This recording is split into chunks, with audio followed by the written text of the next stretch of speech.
বিদ্যুৎ বিভাগৰ কৰ্মচাৰীক দা কুঠাৰ লাঠি লৈ আক্ৰমণ উপভোক্তাৰ এছডিঅ'কে ধৰি ৫জনকৈ বিভাগীয় কৰ্মচাৰীক আক্ৰমণৰ অভিযোগ এই ঘটনাটো সংঘটিত হৈছে লংকাৰ বামুন গাঁৱৰ ৬ নং ৱাৰ্ডত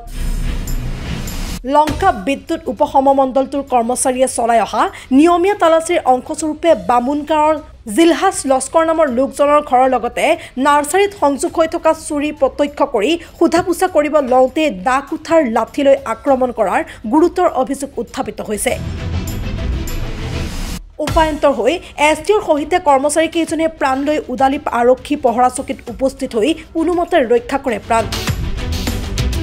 উদালি আৰক্ষী পহৰা চকীৰ নাতিদুৰেত সংঘটিত আক্ৰমণৰ ঘটনাটোত এছডিঅ'সহ আহত হয় কেইবাজনো কৰ্মচাৰী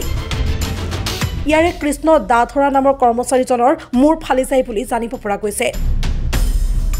বৰ্তমান সমগ্ৰ ঘটনাক লৈ চাঞ্চল্যৰ সৃষ্টিৰ লগতে বিদ্যুৎ কৰ্মচাৰীৰ নিৰাপত্তাৰ ওপৰতো প্ৰশ্ন উত্থাপিত হয় আমাৰ এপিডিচিএল আমাৰ ডেইলি ৰুটিন ৱাইজত আমাৰ ট্ৰেপ ড্ৰাইভ থাকে আমাৰ ডিছকানেকশ্যন থাকে আমাৰ এছডিঅ' ছাৰ আমি আৰু আমাৰ অফিচ ষ্টাফ আমি ৮-৯জন আমি দুটা গ্ৰুপ কৰি আমি ট্ৰেপ ড্ৰাইভ আৰু ডিছকানেকশ্যন চলি আছিলে আমি যেতিয়া ট্ৰেপ ড্ৰাইভত গৈ আছিলোঁ এজন মানুহৰ ঘৰত সন্দেহ হ'ল তেওঁ লাইনটো খুঁটিৰ পৰা মানে মিটাৰত নগৈ ঘৰৰ ভিতৰেদি লাইনটো আহিছে ঘৰৰ ভিতৰত লাইনটো আমাৰ সন্দেহ হ'ল আমি ক'লোঁ যে আপুনি দৰ্জাখন খুলি দিয়ক ৰুমটো বন্ধ আছিলে যিফালে মানে সন্দেহ হৈছে আমাৰ ৰুমটো বন্ধ থকাৰ কাৰণে আমি দৰ্জাখন খুলি দিবলৈ ক'লোঁ তেওঁ দৰ্জাখন খুলি নিদিয়াৰ পিছত আমি ক'লোঁ কেলৈ খুলি নিদিয়ে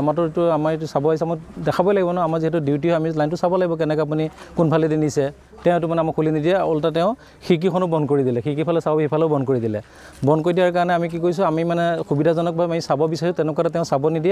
নিদিয়াৰ পিছত কি কৰিছে তেওঁ মানে বাঁহ লৈছে কোঠা লৈছে আমাক সকলোকে আক্ৰমণ কৰিব বিচাৰিছে আৰু সকলোকে আক্ৰমণ কৰিছে মোকো আক্ৰমণ কৰিছে মোৰ সতীৰ্থসকলক আক্ৰমণ কৰিছে তাৰপিছত আমাৰ এছডিঅ' ছাৰ অকণমান বেলেগ ঘৰত থকাৰ কাৰণে আমি মাতি দিলোঁ ছাৰকো আক্ৰমণ কৰিছে ছাৰ অহাৰ পিছত ছাৰ আক্ৰমণ কৰিছে মানে চবকে আক্ৰমণ কৰিছে তাৰপিছত আমি নিজৰ পলায়ন কৰিব আমাৰ মানে নিজক মানে ছেফটিৰ কাৰণে পলায়ন কৰিছোঁ তাৰপিছত তেওঁলোকে সকলোৱে পাথৰ লৈছে লদি লৈ আমাক দৌৰাই মানে দৌৰাইছে আমি আহি পিনে থানাত আহিছোঁ থানাত নিৰাপত্তা বিচাৰিলে আহিছোঁ আমি আপোনাৰ এই বামুন গাঁৱতে থানাৰ পৰা মানে 200 মিটাৰমান আঁতৰতে হ'ব তেওঁৰ নামটো মই গম নাপাওঁ মই কনজুমাৰ নামটো মনত নাই কিন্তু কনজুমাৰ নম্বৰ বোলে আমাৰ লগত আছে নামটো আছিলে কিমানজন গৈছিল আপোনালোক আমাৰতো দুটা গ্ৰুপত আমি 10-12জন আহিছোঁ আমি দুটা গ্ৰুপ কৰি লৈছোঁ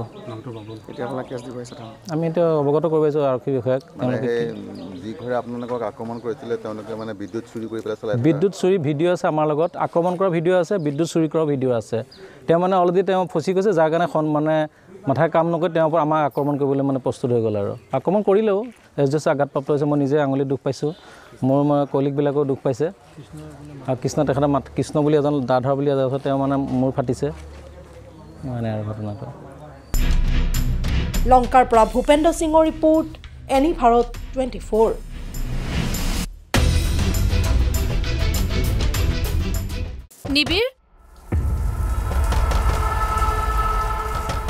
নিবিৰ কিনো অনবৰত লাগি থাকা ক'তনো লাগি আছো ইমান সময় হ'ল বাথৰুমতে সোমাই আছ তোৰ আজিকালি কি হৈছে বাবা কথা এটাও ভালকে নাপাত